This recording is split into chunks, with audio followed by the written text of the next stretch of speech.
میں کیونکہ کل بھی کچھ مصروفیات رہی، کہیں گیا ہوا تھا، تو میں ساری تو نہیں دیکھ سکا، لیکن کچھ میں نے جلسے دیکھے ہیں جن کو میں نے پھر کو ٹویٹ بھی کیا۔ چوک سرور شہید میں شبیر علی قریشی اور رانا اورنگزیب کا جلسہ، کوٹدو میں شبیر علی قریشی کا جلسہ، فیصل آباد میں کاسرو صاحب کا جلسہ، اور پھر اسی طرح سے پپلا میں بیرسٹر عمیر نیازی کا جلسہ۔ مطلب یہ چاندنے کی آپ کو بات بتا رہا ہوں، یعنی اتنی بڑی تعداد میں عوام، ہزاروں لوگ، اور ادھر ان کی میں تقریر دیکھ رہا تھا، علامیہ نیازی جو بیرسٹر عمیر نیازی صاحب کی بہن ہے، بڑی زبردست انہوں نے دبنگ انہوں نے گفتگو کی، زبردست انہوں نے تقریر کی۔ اور پپلا، جو لوگ جانتے ہیں پپلا کو، پپلا میں حیران کن ہے، اتنی بڑی تعداد، مطلب تصور نہیں کیا جا سکتا کہ یار پپلا میں اتنے لوگ اکٹھے ہو سکتے ہیں۔ ہمارے دوست ہیں فیصل عباس کھر، ان کا علاقہ وہی پپلا ہے، اور وہ جی ٹی وی میں رپورٹر بھی ہیں، اسلام آباد میں اڈیالہ جیل میں کوریج بھی کرتے ہیں کیسز کی۔ تو انہوں نے کچھ ویڈیوز لگائی ہوئی تھیں، بڑی مجھے حیرت ہوئی جو ہے وہ جو پپلا ہے کہ وہاں پہ جو ہے وہ اتنی بڑی تعداد میں لوگوں کا جو ہے وہ اس طرح سے نکل آنا بیرسٹر عمیر نیازی کے لیے۔ اور یہ کیونکہ یہ پپلا کا ایریا آگے وہ ٹبا مہربان شاہ تک، وہاں تک، یعنی جہاں پھر آگے ثناء اللہ خان مستی خیل صاحب کا علاقہ شروع ہو جاتا ہے کلور کوٹ، اس سے پہلے تک یہ ٹبا مہربان شاہ تک، اور ہمارے دوست ہیں سید مستجاب حسن جو وسیم بادامی صاحب کے پروڈیوسر ہیں، ان کے وہ کیونکہ ننیحال ہے ادھر ٹبا مہربان شاہ، تو ادھر ہمارا کافی آنا جانا رہتا ہے، تو مجھے اندازہ ہے کہ وہاں پہ وہ مطلب ایک بیکورڈ علاقہ ہے، اور کوئی اتنا بڑا وہ علاقہ نہیں ہے کہ اتنی بڑی تعداد میں ہزاروں لاکھوں لوگ جو ہے وہ وہاں پہ اکٹھے ہو جائیں۔ ہزاروں لوگ تو کنفرم بہرحال تھے، تو یہ ایک بڑا بہرحال جو ہے وہ جلسہ تھا۔ اور پھر اسی طرح سے آپ نے دیکھا کہ لودھرا میں جو کچھ ہوا، عفت صاحبہ کو اور ان کی فیملی کو اٹھایا گیا، پھر ان کو جہانگیر ترین صاحب کے حق میں دستبردار کروایا گیا۔ وہاں پہ پی ٹی آئی نے اب ایک اور امیدوار جو قاسم کو اپنا امیدوار ڈکلیئر کر دیا ہے، لیکن بڑا افسوس ہوا کہ جہانگیر ترین صاحب جس سطح تک، جس حد تک چلے گئے ہوئے، میں تصور نہیں کر سکتا تھا کہ یہ ہوگا کبھی کہ جہانگیر ترین صاحب اس سطح تک چلے جائیں گے۔ مطلب میں آج ایک بات سوچ رہا تھا کہ ایک لمحے کے لیے ہم فرض کرتے ہیں کہ ووٹ جس کو بھی پڑھیں، چاہے رو قاسم صاحب کو پڑھیں، صدیق بلوچ صاحب کو بھی پڑھیں، جس کو بھی پڑھیں، اس سے قطع نظر اگر ترین صاحب جیت کے پھر بھی ان کو اناؤنس ہو جاتا ہے، الیکشن کمیشن اناؤنس کر دیتا ہے کہ جہانگیر ترین صاحب جیت گئے ہیں، وہ جب اسمبلی میں آئیں گے، لوگوں کو دیکھیں گے، تو ان کے اپنے دل میں کیا نہیں ہوگا کہ یار میں مطلب کتنے ظلم، زیادتی اور جبر سے جیت کے آیا ہوں، مطلب ہارا ہوا ہوں، صرف نام کا میں جیتا ہوں، اور میں نے کتنا ظلم کیا ہے، کتنا جبر کیا ہے۔ تو مجھے اس بات کی بھی حیرت ہوتی ہے کبھی کبھی کہ کچھ لوگوں کے نزدیک یہ جو الیکشن ہے، انہیں لگتا ہے کہ بس یہ کوئی اللہ معاف کرے، پتہ نہیں ان کی زندگی کا آخری ہوا ہے کہ بس بن جائیں ہم ایم این اے، کسی طرح سے ہم اقتدار کے حساب بن جائیں۔ مطلب اگر آپ اپنے اصولوں پر کھڑے رہیں، اپنے اصولوں پر ڈٹے رہیں، تو آج آپ الیکشن نہیں بھی اگر لڑیں گے، نہیں بھی جیتیں گے، پتہ نہیں 6 ماہ بعد دوبارہ الیکشن ہونا ہے، سال بعد دوبارہ الیکشن ہونا ہے، 1.5 سال بعد یا 5 سال بعد بھی دوبارہ ہو، تو آپ دوبارہ شاید لوگ آپ کو واقعی لے آئیں، لوگ آپ کو دل سے لے آئیں۔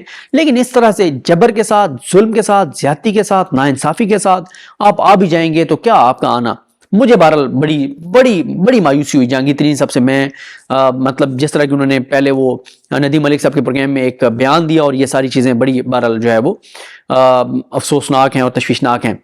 تو یہ جناب کچھ ڈیولپمنٹس تھیں۔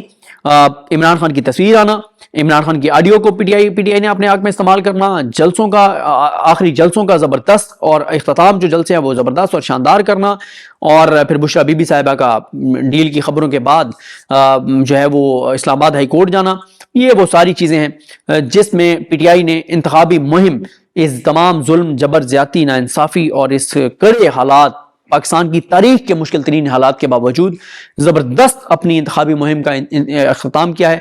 اب ساری جو گیم ہے وہ پی ٹی آئی کے حامیوں کے ہاتھ میں، کہ وہ کل لوگوں کو کس طرح سے نکالتے ہیں، خود نکلتے ہیں، ووٹ ڈالتے ہیں۔ دیکھیں کل جو جتنی تاخیر سے نکلے گا اتنا اس کے لیے رسک ہوگا ووٹ ڈالنا، پولنگ کو سلو کیا جائے گا، ٹرن آؤٹ کو کم کیا جائے گا، اور تاکہ زیادہ ووٹ نہ ڈلیں، کیونکہ پتہ ہی ہے کہ ووٹ کم ڈلیں گے، مینیج کرنا آسان ہوگا، زیادہ ہوں گے مشکل ہو جائے گا۔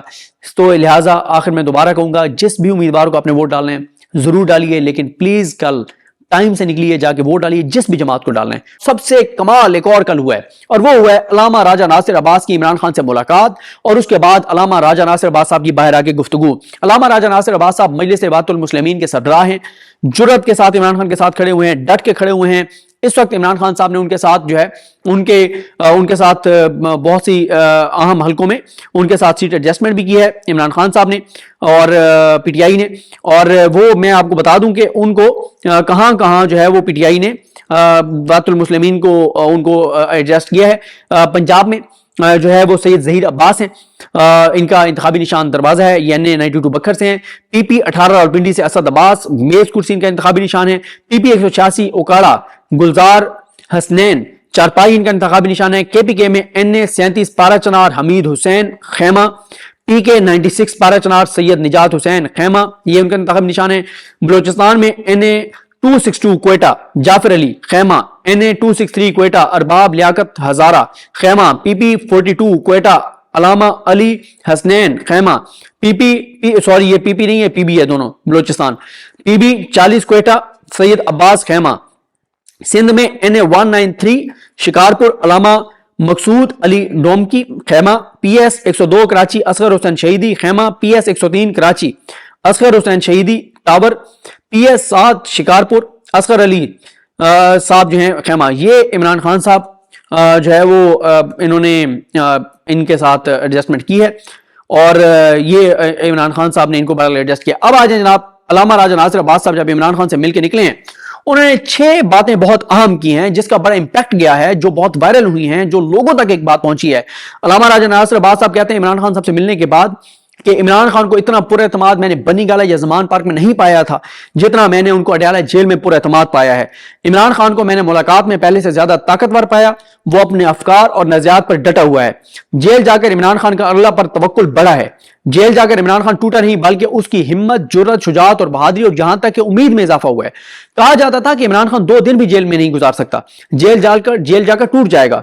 میں اس سے ملا ہوں, وہ بہادر انسان ہے, وہ پہلے سے زیادہ مضبوط ہو چکا ہے کیونکہ اس کا بھروسہ صرف اور صرف اللہ تعالیٰ کی ذات پر ہے. غیروں کا غلام بن کر رہنا قرآن کے خلاف ہے. عمران خان نے کہا کہ قوم کو میرا پیغام دینا کہ کل 8 فروری کو آپ پولنگ اسٹیشن پر ہونے چاہیے. عمران خان نے کہا ہے کہ جیل آنے کا فائدہ ہوا, قرآن مجید کا مزید گہرائی سے مطالعہ کیا. جب باہر تھا تو ہنگامہ خیزی میں مطالعے کا ٹائم نہیں ملتا تھا. عمران خان بہادر انسان ہے, جیل میں اس کے پلیٹلیٹس بالکل نہیں گرے.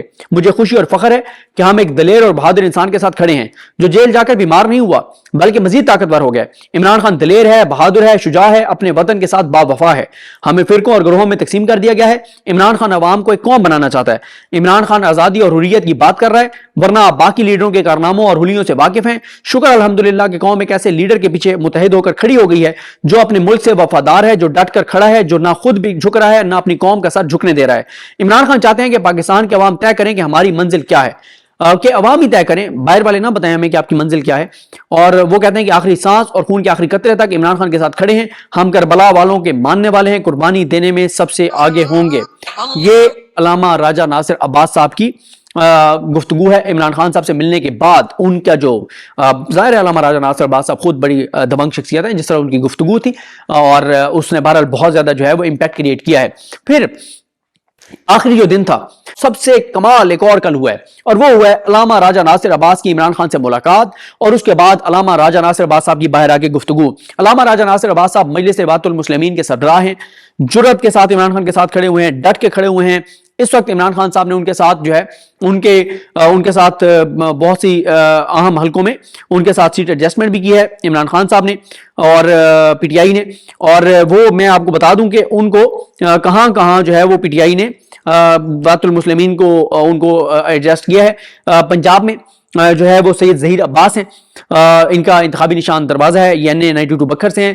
پی پی 18 راولپنڈی سے اسد عباس میز کرسی ان کا انتخابی نشان ہے. پی پی 186 اوکاڑا گلزار حسنین چارپائی ان کا انتخابی نشان ہے. کے پی کے میں این اے 37 پارا چنار حمید حسین خیمہ. پی کے 96 پارا چنار سید نجات حسین خیمہ, یہ ان کا انتخابی نشان ہے.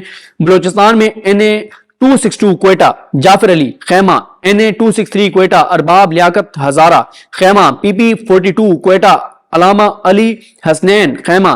پی پی سوری یہ پی پی نہیں ہے, پی بی ہے دونوں بلوچستان. پی بی 40 کوئٹہ سید عباس خیمہ. سندھ میں این اے 193 شکارپور علامہ مقصود علی ڈومکی خیمہ. پی ایس 102 کراچی اصغر حسین شہیدی خیمہ. P S 103 Karachi Asghar Hussain Shahidi tower. P S 7 Shikarpur